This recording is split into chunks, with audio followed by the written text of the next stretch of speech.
आज आपण महाराष्ट्रीयन पद्धतीची डाळ भाजी करणार आहोत। यासाठी गंजा 2 वाटी मुगाची डाळ, या वाटीने 2 वाटी तुरीची डाळ, 1 वाटी मुगाची डाळ धुवून शिजत ठेवली। त्याला एक उकळी आल्यावर त्यात पालक चिरून टाकला आणि डाळ शिजेपर्यंत छान शिजवून घेतली आणि मग त्यात पाणी घातलं। तेलात मोहरी घालू। मोहरी तडतडली की यात लसूण घालूया।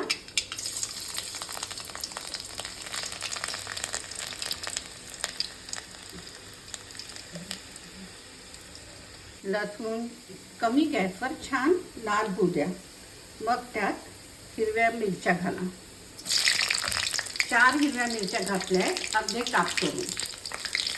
सोबतच थोडं जिरं घाला। जिरं घातलंय, गॅस मध्यम ठेवलाय। जिरं घातल्यावर त्यात लाल मिरचीची फोडणी करा।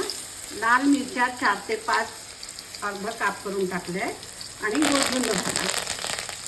गोडलिंब घातला की त्यात थोडा अर्धा चमचा हिंग घाला।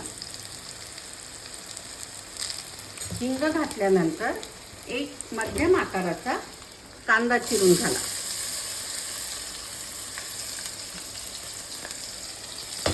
कांदा थोडा लाल झालाय, यात आता या छोट्या चमच्यानी 2 चमचे हळद आणि 4 चमचे तिखट घालते। त्याच्यानंतर यात थोडी कसुरी मेथी घातलेली आहे, बारीक करून हातावर चोळून। त्यानंतर 2 छोटे टोमॅटो। तो नीट शिजला आहे, त्यात किंचित मीठ घालून शिजवलाय। यात आपण भाजी घालूया।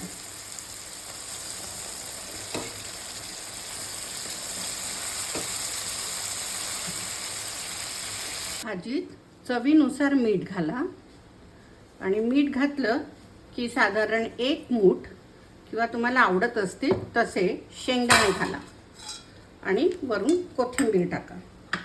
पण भाजी छान शिजली, आता आपण याच्यात वरून तडका करूया। भाजीत तडका करूया। यात घातली मोहरी, थोडं जिरं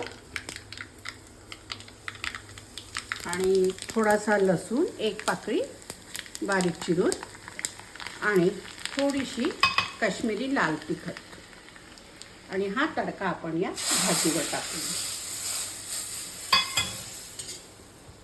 हा तडका आपला तयार झालाय।